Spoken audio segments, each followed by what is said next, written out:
আন্তর্জাতিক সংবাদে আপনাকে স্বাগতম। জানিয়ে দিব বিশ্বের আলোচিত কিছু গুরুত্বপূর্ণ আন্তর্জাতিক সংবাদ। গাজায় ইসরায়েলি হামলা শতাব্দীর অন্যতম নিকৃষ্ট বর্বরতা, মন্তব্য তুরস্কের প্রেসিডেন্ট রিসেপ তাইপ এরদোয়ান। জানিয়ে দিব ইউক্রেন যুদ্ধ নিয়ে এবার গোপন একটি ফোন আলাপ ফাঁস, ভয়াবহ বিপাকে পড়েছে ব্রিটেন। এদিকে গাজায় যুদ্ধবিরতির আলোচনার মেয়াদ আরও একদিন বাড়াতে সম্মত হয়েছে হামাস। থাকছে ভারতকে সেনা সরানোর নির্দেশ, চীনের সঙ্গে এবার প্রতিরক্ষা চুক্তি স্বাক্ষর করেছে মালদ্বীপ। সর্বশেষ জানিয়ে দিব মিয়ানমারের সংঘাত, রাখাইনের রাজধানী দখলে দ্বারপ্রান্তে রয়েছে বিদ্রোহীরা, পালিয়ে যেতে শুরু করেছে জান্তা প্রশাসন। দর্শক শুনছিলেন সংবাদ শিরোনাম, এবারে জানিয়ে দিব বিস্তারিত। তার আগে আমাদের ভিডিওটিতে একটি লাইক দিন এবং চ্যানেলটি সাবস্ক্রাইব করে পরবর্তী আপডেট সংবাদ সবার আগে পেতে আমাদের সাথেই থাকুন। গাজায় ইসরায়েলি হামলা শতাব্দীর অন্যতম নিকৃষ্ট বর্বরতা বলছে তুরস্কের প্রেসিডেন্ট এরদোয়ান। ফিলিস্তিনের অবরুদ্ধ গাজা ভূখণ্ডে অবিরাম হামলা চালিয়ে যাচ্ছে ইসরায়েল। স্কুল, শরণার্থী শিবির, মসজিদ, গির্জার পাশাপাশি হামলা হচ্ছে হাসপাতালগুলোতেও। এর ফলে গাজায় চরম মানবিক সংকট বিরাজ করছে। জাতিসংঘ সহ আন্তর্জাতিক সংস্থাগুলো এবং বিশ্ব নেতারা বিষয়টি নিয়ে সতর্ক করে আসছেন, কিন্তু কিছু দেশের সমর্থনের কারণে ইসরায়েল সব আহ্বানকে উপেক্ষা করেছে, এমনকি ত্রাণ যাওয়া মানুষকে বোমাবর্ষণ করে হত্যা করেছে। ফিলিস্তিনের অবরুদ্ধ গাজার এমন পরিস্থিতি তৈরির জন্য ইসরায়েলের কঠোর নিন্দা করেছেন তুরস্কের প্রেসিডেন্ট রিসেপ তাইপ এরদোয়ান। গাজায় ইসরায়েলি হামলাকে তিনি শতাব্দীর অন্যতম নিকৃষ্ট বর্বরতা বলে আখ্যা দিয়েছেন।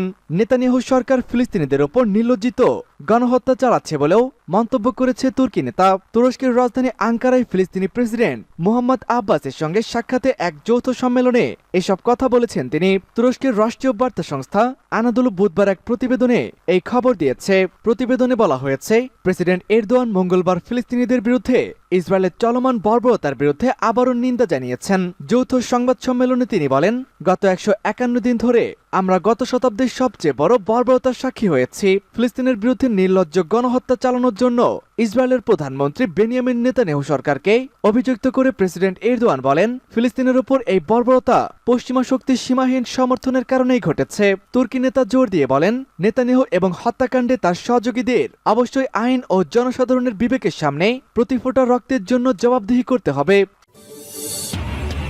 ইউক্রেন যুদ্ধ নিয়ে যে ফোন আলাপ ফাঁস, বিপাকে পড়েছে ব্রিটেন।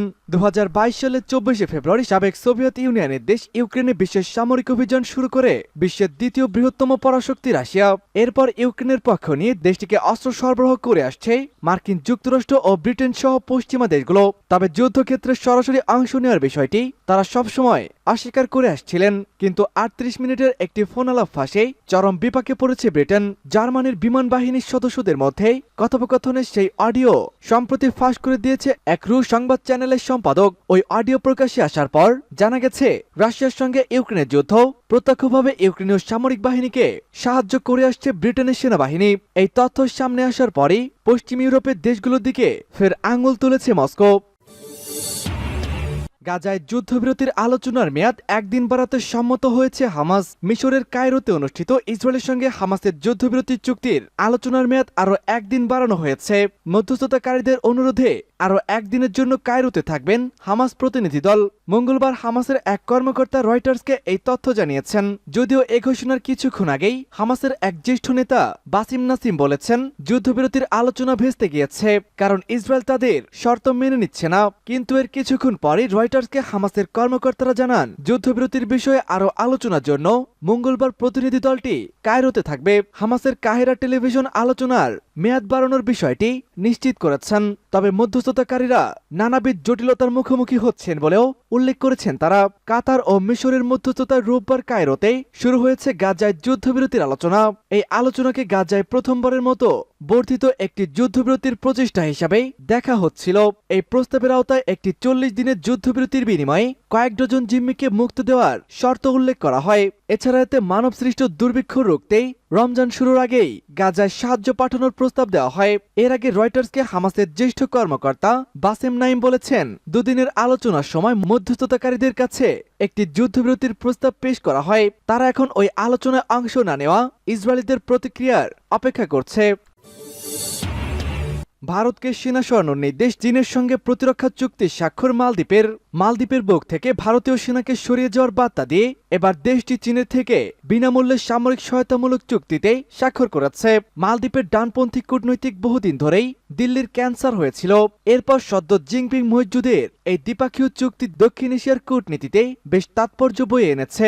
এদিকে মালদ্বীপে ভারতীয় সেনাকে প্রবেশ নিষিদ্ধ করতে কার্যত ডেডলাইন স্থির করে দিয়েছে দেশটির প্রেসিডেন্ট মোহাম্মদ মইজ্জু। সদ্য চীনের সঙ্গে তার দেশের এই হাই প্রোফাইলের চুক্তি স্বাক্ষরের পরই মইজ্জু বলেছেন 10 মের পর মালদ্বীপে আর কোনো ভারতীয় সেনা প্রবেশ করতে পারবেন না। এমনকি সেখানে সে দেশের সেনা উর্দি ছাড়াও কোনো ভারতীয় সেনা সে দেশের সাধারণ পোশাকেও পা রাখতে পারবে না বলে হুঙ্কার দিয়েছেন তিনি। যাতে মালে এবং বেইজিং এর মধ্যে সম্পর্ক আরো পোক্ত হয় তার দিক তাকিয়ে দুই দেশের সামরিক সহায়তা সংক্রান্ত চুক্তি স্বাক্ষর করেছে। এই চুক্তি অনুযায়ী মালদ্বীপকে সামরিক সহায়তা বিনামূল্যে দিয়ে থাকবে চীন। দুই দেশের সামরিক সহযোগিতার বিষয়ে আলোচনা করতে সদ্য মালদ্বীপের প্রতিরক্ষা মন্ত্রী মোহাম্মদ হাসান মামুন দেখা করেন চীনের মেজর জেনারেল ঝাং বাওকুনের সঙ্গে। মিয়ানমারের সংঘাত, রাখাইনের রাজধানী দখলের দ্বার প্রান্তে বিদ্রোহী গোষ্ঠী। মিয়ানমারের জান্তা বাহিনীর কাছ থেকে আরও একটি শহর দখল করে নিয়েছে রাখাইন রাজ্যের বিদ্রোহী গোষ্ঠী আরাকান আর্মি। এর মধ্য দিয়ে রাখাইনের রাজধানী দখলের পথে আরও এগিয়ে গিয়েছে গোষ্ঠীটি। মিয়ানমারের সংবাদ মাধ্যম ইরাবতী জানিয়েছে সোমবার রাখাইনের পেন্নিগিয়াং শহর থেকে জান্তা বাহিনীর 550 পদাতিক ব্যাটালিয়নকে উৎখাত করে শহরটার দখল নেয় আরাকান আর্মির সদস্যরা। এর মধ্য দিয়ে রাখাইনের রাজধানী সিতোয়ের আরও কাছাকাছি পৌঁছে গিয়েছে তারা। প্রতিবেদনে বলা হয় পেন্নাগিয়ন শহরটি সিতোয়ে থেকে মাত্র 33 কিলোমিটার দূরে অবস্থিত।